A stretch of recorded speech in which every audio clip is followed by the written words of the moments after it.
Well, it's when solutions, it's when people aren't trying to solve existing problems, but trying to come up with problems because they have a solution to a problem that doesn't exist. Well, I won't fault the vendors in most cases. I'm not either. I'm just saying that there's sometimes a disconnect. Yeah. Between development and market need. Oh, yes, absolutely.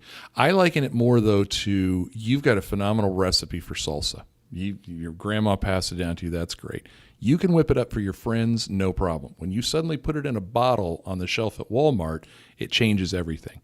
You've got to have the caloric intake, the nutritional information. You have to make sure you have a separate commercial kitchen. You're meeting all these rules and regulations, right? Health code standards and all that. Radically different.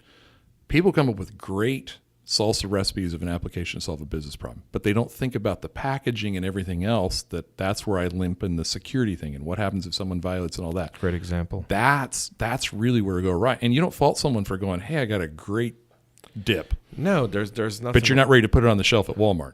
Like I said, you can't fault the vendors because they're just trying to do something. They're trying to solve one problem or a problem they predict might happen. Right. Sometimes they're too early. Sometimes they're too late. Right. And in business, that's often the case. Very few hit it on time. Right. There's only one Google, one Facebook, It was timing. It was product. It was all these things at the right time and the right momentum.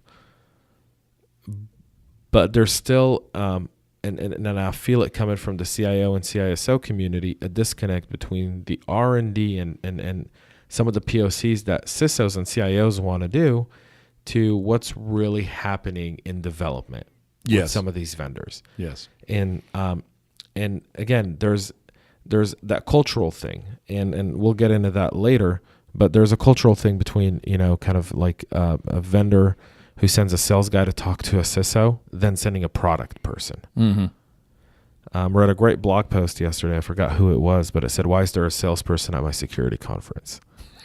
Right? And it made a ton of sense to me because I go, where's the product manager? Where's the CISO for the vendor? Why isn't he talking to other CISOs?